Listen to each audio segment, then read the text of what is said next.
Tracey, thank you for being our panel organizer and moderator today. And as you talk about your panelists, I will also bring them up on Spotlight as well. So turn the time over to you. Awesome. Thank you, Paul. For those who don't know me, I'm Tracey Virtue. I spent the last 7.5 years growing the software as a service company Neogov as Chief Customer Success Officer and President of one of our business units called Highline Software. This year, I am writing a book about leadership from all the lessons that I've learned throughout my career. Now, as Alan said, today is the second time we're doing a panel for this Brain Trust. It's the first time having 5 panelists. I'm going to start us off with 3 items. 1, our topic, 2, the format for the panel, and then 3, the names of our 5 panelists. So our topic is finding the right people for your team using impactful interview questions. For our format, it's a combination because we want to foster networking and knowledge sharing. So first, each panelist is going to take about a minute to tell us a little bit about themselves. And then second, each panelist will take up to 2 minutes to share their most impactful interview question with an example of the results. So I'm going to time everybody because we're trying to stay within time, so we've got time for the fabulous breakout sessions. So if I interrupt you, it is not because what you're saying is not valuable. It's just I want to make sure we get each of our panelists their time to share. If there is time, as Paul had said, we'll do questions. All right, so in order of appearance, we have Ken Taylor, Asheley Griffin, Matti Price, Kincy Clark, and Kirsten Penaloza. Ken, we are going to go over to you first. Hello, everybody. I'm Ken Taylor, and thank you, Tracey. I am a tech growth executive, most recently VP of Customer Success at OwnerRez, which we grew from just the founders to 40 people. And I work in operations as well as customer success. And so I know a lot of you have sometimes concerns with how does the customer success interface with operations. Fortunately, that wasn't quite so much of a trouble, but as it grew, we did run into that. And growing a company like that, I did a great deal of time interviewing and bringing on new staff. And one thing that we emphasized was the need to find the very best staff. Now, in part, we were advantaged by the fact that we're a fully remote company, and I'm actually writing a book about growing a fully remote company, hopefully be out later this year, called Working in Slippers. But that leads to the questions of, especially if you're not physically meeting the people, how can you interview them to find the very best staff? And that's where questions that are important are an essential have to be prepared in advance. Now, to some extent, these questions can also be useful for filtering. If you might want to give them questions that they fill out before they come to the interview. Other times, there's ones that's useful just to hit them with up front and see how fast they can think, depending on the nature of the job. But one question that I found particularly helpful for this is a deceptively simple one. What do you think of our website? Or depending on the job, one particular portion of the website. If it's a customer service job, what did you think of the support document area on our website? Now, firstly, we'd like to think that anybody applying for a job will have done at least the minimum of research into your company. And these days, that would be the website. Did you even look at the website of the company that you're applying to? And depending on the nature of your website, maybe it's a small one, maybe it's a large one. I think these days most companies have a pretty extensive website. If you're looking for a job in a particular department of the company, there's probably something on the website that's relevant to that. Certainly for customer success, there's going to be a customer success area, there are going to be support docs, there might be some sort of a chat bot, there's some sort of interface there. Does the employee or the prospective employee have any thoughts on the company? I've had people say, well, it was a pretty color of green. Okay, well, that's good that you looked at the website. Check that box, I suppose. Do you have anything more? Some people have gone into great details. Well, we clicked on this and it didn't work, or there's this bug here, or there was a typo there. Well, okay, that says a lot about them. They're detail oriented. That might be a very good thing if they're going to be in customer support in particular. If they are paying that level of attention, if they're going to pay that level of attention to your customers and your clients, that probably stands them in good stead. I've had some detailed analysis of the organizational structure. Well, I was looking for this. It was very hard to find. I found it over there, and it could have been over here. And I was searching under these terms, and it could have been under those terms. Well, that shows, if nothing else, that they've done a lot of research in the support area. So they're probably a leg up on knowing about the product. As we went on and became larger with more people that were better known, we leaned more towards hiring people that did have experience. And that's a good way of showing that. And I see it's time. So okay, thanks, Ken. Thank you, Tracy. Awesome. All right, Ashley, over to you. All right, awesome. So I'm Asheley Griffin. I am a customer experience leader. I've been in the SaaS world, tech world for quite a few years now, from e-commerce to supply chain tech. And now I've ventured into a new industry, which is insurance technology for in the Medicare space. So very interesting space and very great to learn a new platform and a new vertical as well. So interviewing is not always my favorite thing to do. So I love to be creative with it. I don't know about you, but sometimes it feels like constant interviews can be draining, like both for the interviewer and the interviewee.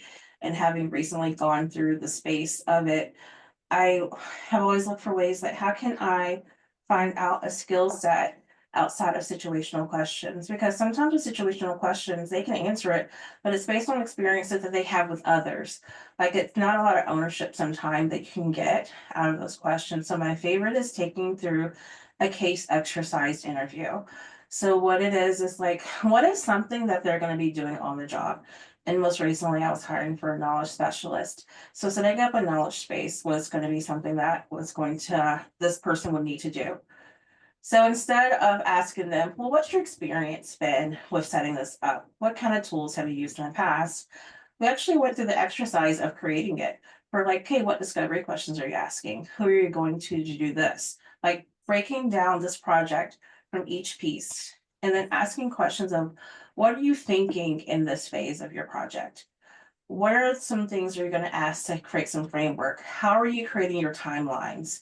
So this goes into like, are they being inquisitive? Are they being resourceful? What kind of questions? And this is how you can really gauge into their experience of what they've done in the past, because they're able to say, in this scenario, I'm typically going here and here, trying to find this information here and there, and really piecing a project together. And I'm a person that's all about the questions like, are you inquisitive? Are you stopping at blockers when you can't find information? How do you go that extra mile with it? So that has been my favorite form lately of finding is like asking questions on the job as if they're doing it, not just a project. Because as someone who's done about 15 to 20 projects in my recent high, while it's sometimes helpful to get, it's also good just to have the conversation one-on-one and help guide them through to see if they're asking the right questions. Nice. Thanks, Ashley. Get to hear about their thinking and how they're thinking as they're walking through the process with you out loud. That's great. All right, Matti, I'm going to go over to you next. Yeah, so I'm hi everybody, I'm Matti. I most recently was with a company called Rivalry.com. I was senior manager of customer service there. I've been managing customer service teams for about 10 years, and prior to that I had about 20 years in retail, mostly in management roles as well. And so I've done a lot of hiring. As you can imagine, in retail spaces, you do a lot of hiring, especially I worked at stores that were quite seasonal, and we had to go through large hiring rounds and seasonal rounds and all kinds of things. So much like Ashley, I think once you do 20 interviews in a day, it can get to be a lot. It's a bit like speed dating. What I will say about what I like to ask is, I do think there's value in some of these situational questions, and I think the value comes out of understanding what you're trying to get at. So the question that I like to ask is what I really want to know about them is I will ask them to tell me about a time when they had to make a decision and no one else was there to guide them through the decision. They had to tell me about a time when they had to do something new and they couldn't ask someone else for help. I like that question for a couple of reasons. First of all, more important than anything else to me in terms of what people bring to the role is, are they curious and are they resourceful? Because I have not figured out how to teach that. And that is crucial. There are always going to be times that someone calls in sick or something bad happens, or you're by yourself and you have a queue of customers and you have to tell them something. So how does your mind work? And the second thing that I like about it is that I think everyone's been in a situation like that at least once, and it what I want is to kind of force them to tell me a specific story and not a generalized statement about themselves, right? I'm really smart and resourceful does not help me to understand how. So I like to put them in a situation where they, and I will often say to them, does not have to be at work. This could have been something, you could have been running crew in a school play and something happened. It could be anything, but it has to be something tangible that you did where you had to think on your feet. Awesome. Thank you, Matti. That's a good one. You got to think about how are they thinking? What are they doing? Because nobody else is there. I love it. All right, Kincy, I want to move over to you next, please. Yeah, thank you. My name's Kincy. Like to describe myself as a serial startup joiner. I've been in 8 or 9 venture-funded software startups, several crash and burns, a number of some good outcomes as well. And most of that has been in technical roles, customer-facing technical roles. I'm currently based here in Northern California. And I think an important context to how I think about hiring is that often the hiring needs kind of shift with company maturity, especially in support. As your product changes and evolves, you kind of need different types of people. And since I typically lead customer-facing technical teams, it's really important that I find kind of the appropriate level of technical skill. And so my hiring priorities, technical ability and self-awareness, obviously all the other good stuff, alignment of values, ability to work with others, et cetera. That's all important. But I really try to approach, like, are people self-aware? Do they have technical ability? So the question I'm going to present is more of a screening question. And the very 15-second history is I was asked several years ago to hire a lot of people very quickly. And I was the director. And at the end of somebody's round, I was doing the final rounds. And this person ended up, and I realized this person knew nothing about the technical things that I'd expected him to use. And I found out that my interviewers weren't really asking good questions. So I came up with this question, which is very simple, but it's a screening question. It's not something you want to ask deep into the interview cycle. I'm looking at 3 or 4 technologies on your resume. Rate yourself 1 through 5. 1 being somewhat unskilled, 5 being I'm a guru. Give me your rating. And that's it. So I just really want to ask, I want to find the rating. Now, obviously, I've looked at the resume, so I know the skills that they have. It doesn't really matter which ones they choose. What I'm really looking for is self-awareness, because the follow-up questions will be targeted the rating that they gave me. So if someone said I'm a 5, which generally is an immediate red flag for me in general. If someone says they know everything about everything, like, that's already like some alarm bells are going off. But typically I'll use some follow-up questions, and I'll have a good deck of questions to ask, kind of to probe at that level to see how well they do. Are they in fact operating into 2 or a 3 or a 4? Are they in fact a 5? I haven't run into any of those. And I'm also looking for, are they willing to reassess themselves? Because when you hit them with a good question, like, how do you use trust at command line in Unix? Well, maybe I didn't know networking in Unix as well as I thought I did. Maybe I'll give myself a 3 or a 4. So again, these are good screening questions, and the interview typically revolves around these and a few other things, but I can move through it pretty quickly, and it allows me to filter out people that really I'm just not interested in moving forward. And it's something I can have a recruiter do reasonably well. I don't have to be the person doing it. Someone on my team has to do it as well. So that's great. Thank you, Kincy. Like, they give yourself a rating, but then also the chance to re-rate yourself during an interview based on your question. That's nice. Okay, rounding us out on our panel is Kirsten. Thank you so much, Tracey, and everybody. Wow, difficult task to wrap this up after hearing so many amazing things. I'm Kirsten Penaloza. I'm the Senior Director of a Client Experience Department at Scale to Win, a SaaS company. And yeah, I'm kind of on a path to be a visionary leader. I really want to create teams, and have been creating teams where everybody feels excited to show up for work, where they feel that they're not only cared about or cared for, but also they have a chance to develop themselves.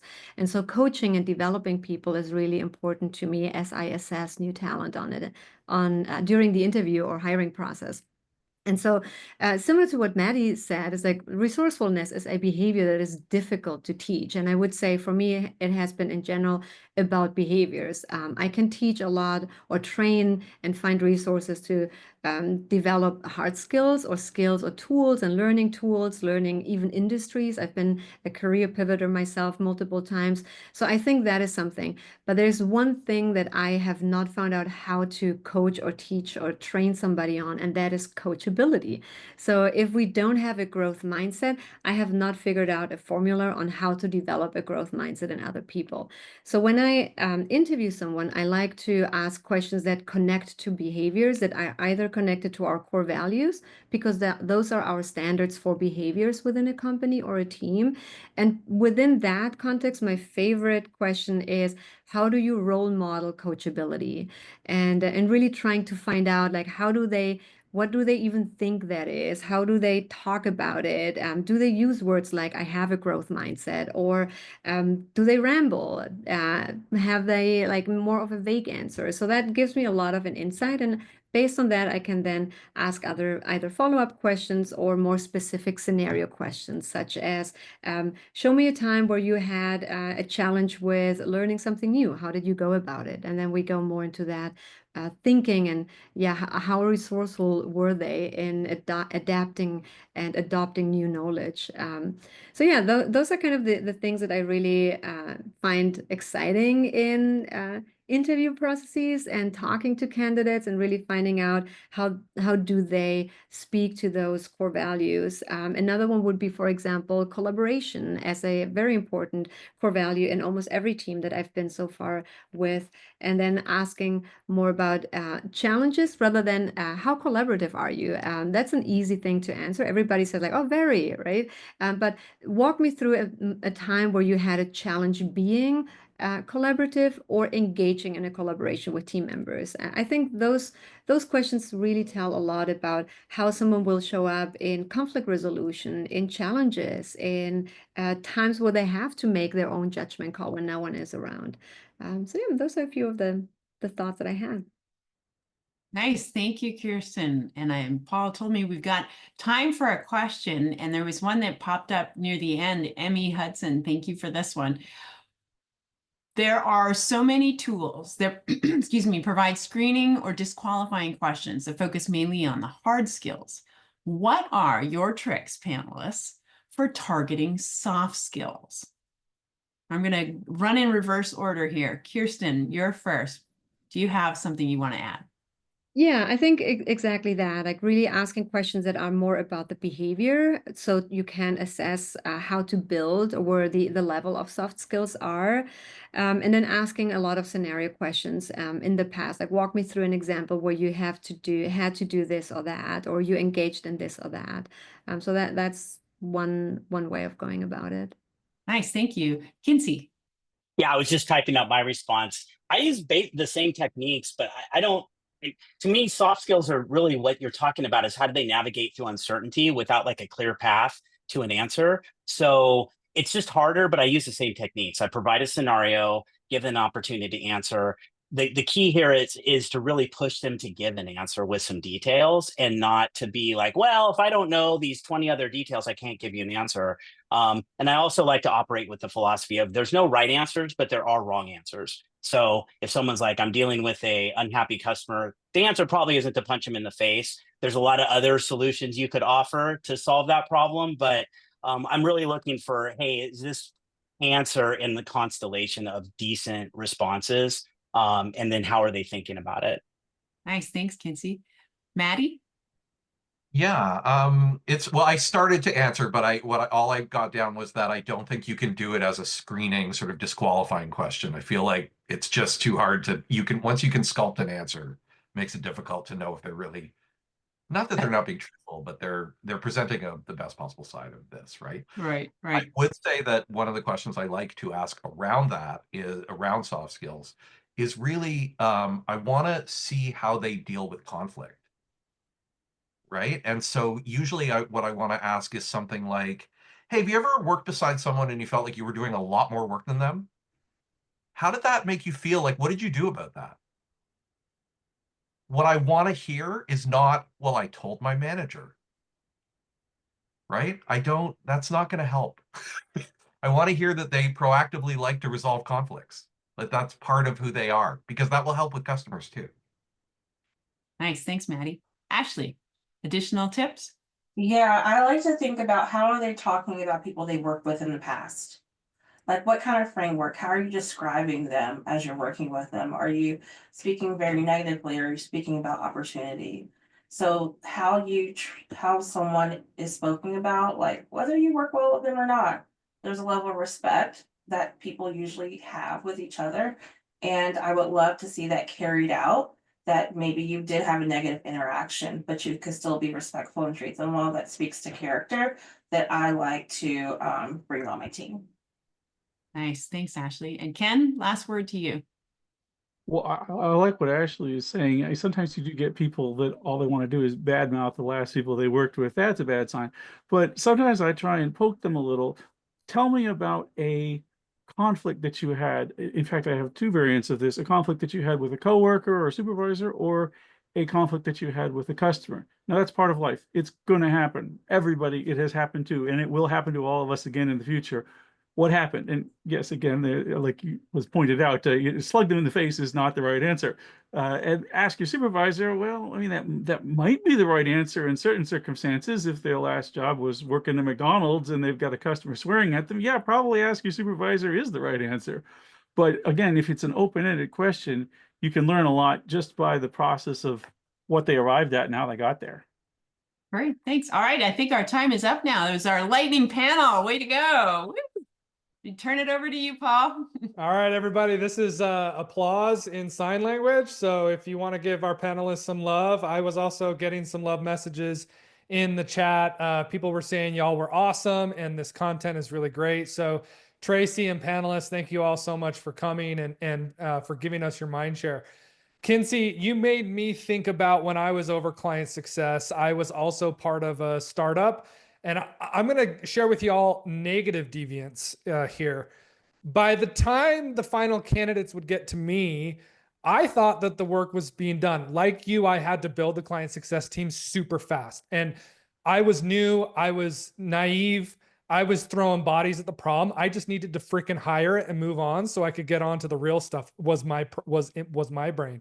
So when people would come in for the interview, I had their resume in front of me and I'd ask some throwaway question. Then I'd take their resume, and also, by the way, Wolf of Wall Street had just come out. This highly influenced me. But I would rip up their resume and I'd say, this has nothing to do with your future. And I'd throw it away and I'd be like, now tell me what you're going to do here. And people loved it. They got really excited. And that excitement only lasted for a couple of weeks. So there's some negative deviant behavior for you guys. Don't do that because you'll pay for it later. I think going slow to go fast, hiring the right people, even though you have to hire a lot of people, taking it slow is key, and having that discipline to take it slow is very important. So, Matti, I got great advice from the Wolf of Wall Street, said no one ever. Great movie though, Matti. You have to admit that. It was a great movie. Fantastic movie. I just don't, Yep. it's not an operating It's manual. still Hollywood. All right, y'all. Well, we're going to jump into breakout groups. Thanks again, panelists, for